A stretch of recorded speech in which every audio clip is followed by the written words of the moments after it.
Presentation called Ways to Have a Happy Relationship in Marriage. My name is Marilyn Murray. I'm an honors family and marriage under Professor Aaron Ferris. The first things I want to talk about in any kind of relationship or marriage is communication. I believe, the most important key to any relationship is to have one that's very open and very honest. Um, you know what you need out of a relationship, and your partner also knows what they need out of their relationship. So it's good to communicate these things to each other so that you know you're both on the same page. Now, this slide says celebrate Thanksgiving daily. Um, that does not mean to go out and buy a big turkey, bring it home, stuff it, and make dressing. It means to give thanks daily to your partner. And that can be in any kind of form of service to each other. Maybe you were running late for work and they made a cup of coffee for you, or maybe you forgot to put the laundry on to dry and they got that done for you as well. Always appreciate your partner and give them thanks when it's deserved. Something else that's super important is to make sure that you have time for both of you all as a couple. We can get so busy and so run down from all the expectations that we have during our daily life that we forget to do that. We feel like we may have spent time with them when actually it might have been something really stressful, like trying to make dinner because you're in a hurry or trying to help the children with their homework. So always try to make that good quality time with your partner. And also, I want to add, not using your cell phone either. It's really good to put down the cell phone daily, and so you can really be with your partner and you don't have that distraction either. Of all the things I'm going to talk about today, I think trust is probably the hardest thing to build and the easiest thing to destroy very quickly. Every relationship needs trust. And some of us come from, I know myself, comes from a damaged background where trust was lost with someone. And when that happens, you need to be open in your new relationship with the next person. Let them know that you have some trust issues. Let them know you're working on those trust issues, and do make sure you work on those trust issues. Um, I think that being open and honest about that in a relationship can really help your current relationship grow and prosper. And you can also learn new ways to build on trust with your partner. Fighting fair.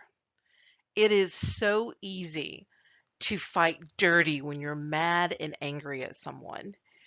Fighting fair is something that you have to learn how to do it. And what that means is literally you're sitting down and you're having a disagreement about something, and you're talking about that particular subject that you're, having the disagreement about. Whenever you're fighting dirty is when you start bringing up everything else your partner may have done. Um, because what that can do, it can add like a lot of compound problems to maybe a simple problem of you didn't want pineapples on your pizza. Um, so really make sure whenever you are fighting with your partner, you take a step back, know in your heart you love them, step back forward and bring up the matters that's really bothering you or that's really bothering them. Trying to put yourself into their shoes is another way to fight fair. Now, this slide is all about forgiveness and forgive often. Um, Let me say this before I go into any more detail about forgiveness. I would not apply forgiveness to certain situations. And when I say certain situations, I'm talking about when there's abuse in a relationship. Abuse is not good for either partner. It can be emotional abuse, physical abuse, anything like that. I, None of these slides in this presentation is talking about, okay? So if you're in those situations, please try to get out or get help. There's a lot of places out there that you can get help. I know at Northeast State we do have counselors right now on campus that can help you with that as well.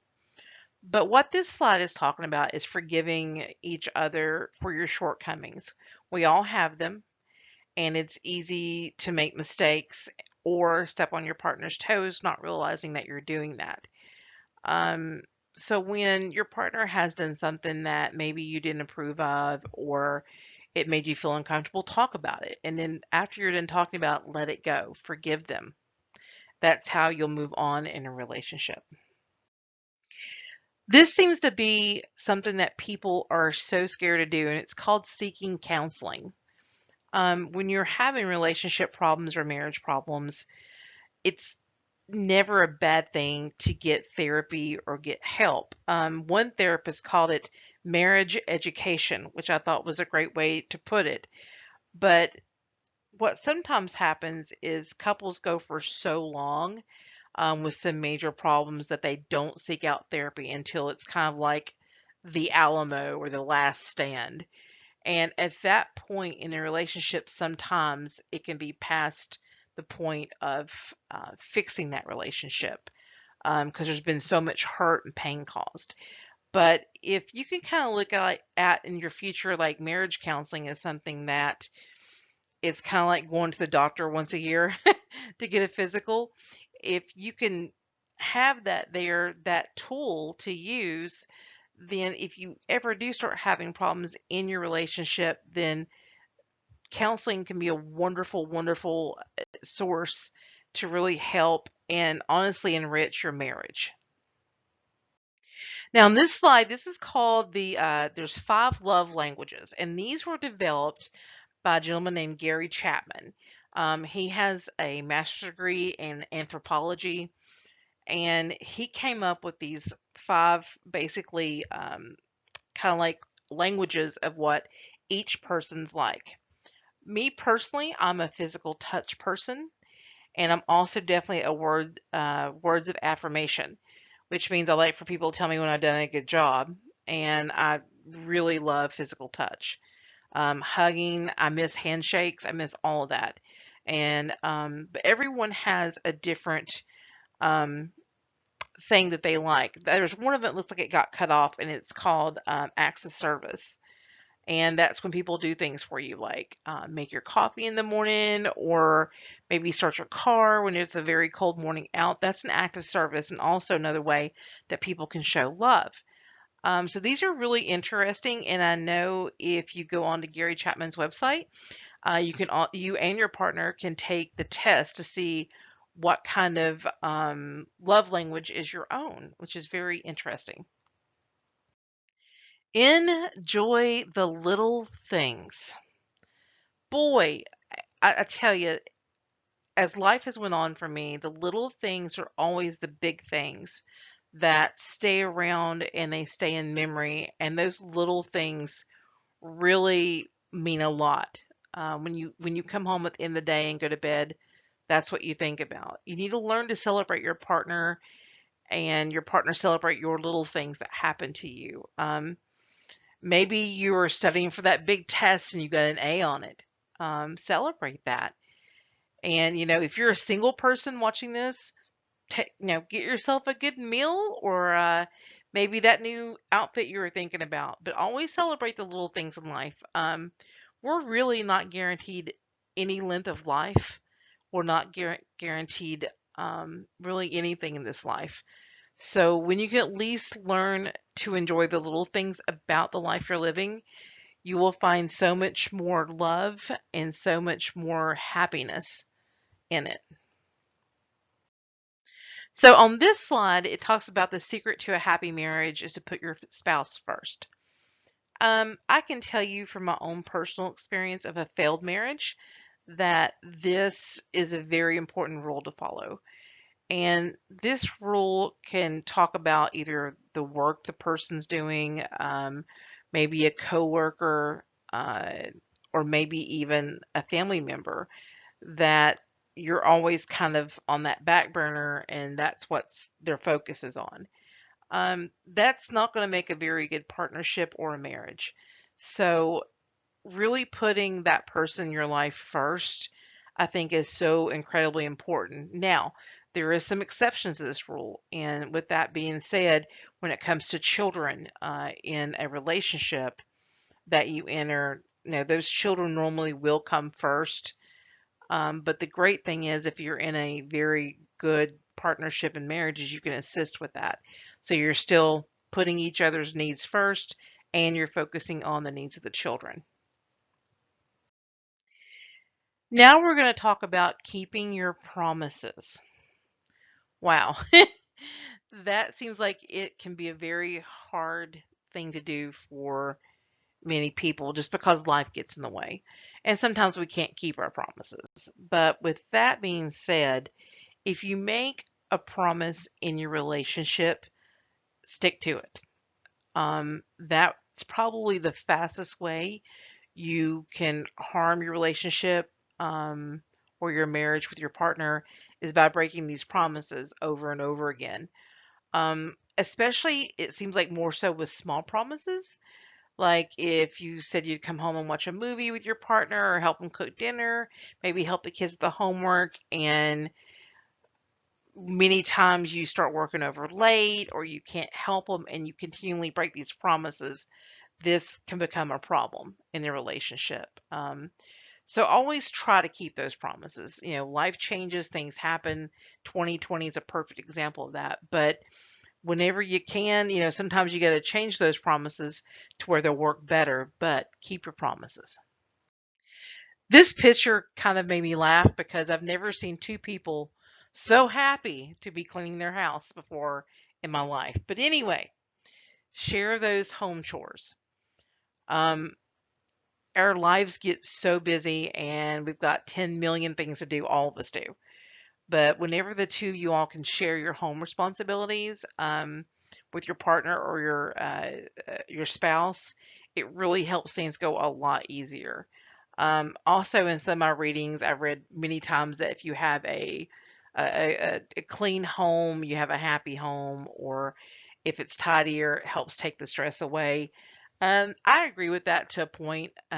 Sometimes the house gets messier than I want, but I think that's all of us. And just the main thing here is to share the chores because it gets hard trying to do everything you've got to do and keep going. Me time. Me time is probably one of the most important things we can do for self mental health that we don't do. Everyone needs it too. This is not something directed towards just women or just men, but all of us need some me time. If you can help your partner out to give them that me time, that will get you brownie points in a marriage or relationship. Just sometimes like getting home from work, if your partner's had a very stressful day, maybe having them a hot bath drawn, or maybe just having their nightgown laid out where they can, just kind of decompress for a little while, or maybe like, hey, I've had a horrible day. I just want to go to the gym and work out for a little bit. Let them do those things. They need the me time. We all need me time. And giving that to your partner sometimes is one of the best gifts that costs nothing to do. So remember that little me time. Showing interest in your partner's world is something I think most people do in the beginning of a relationship, but they may forget to do that as time goes on. It's easy in the beginning because we're supposed to always ask, hey, what are you into? What do you like? But sometimes we may forget that after we've been with someone for a few years. So, and you can show interest without actually having to do that activity if it's something you don't like to do. Like for me, I don't like to run. I Unless someone's chasing me with a gun, I'm not going to be running. So, my sister's a runner, so I'm like, "Hey, how's your running go?" And that's, a sister relationship, but it shows interest in her running. And then my best friend, she's into minimalist things, and I like very extravagant things. So I enjoy asking her, "Hey, how's your spring cleaning goes?" Because she loves doing that. She gets rid of all of her clutter, and it shows interest in what she's doing without me participating in that.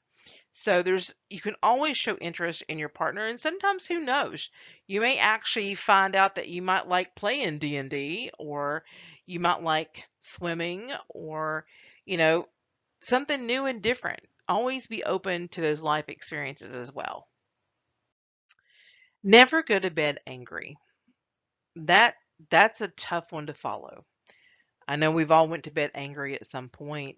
We've all been very mad at our partner or our spouse, but this is a good rule to try to follow.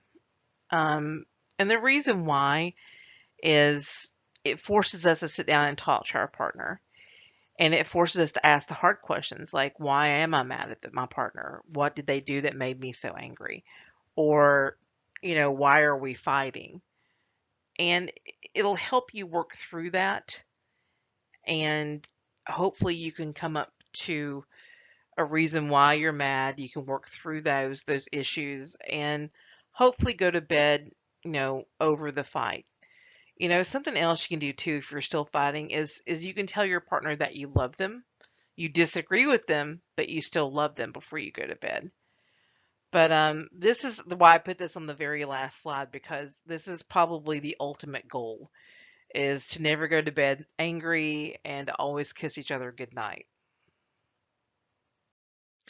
In conclusion, I hope you guys have really enjoyed this presentation, and I hope it will inspire you to find some ways to show your other half, your partner, your spouse, how much you love them, and to help you with your relationship and develop it into a much deeper and more prosperous relationship.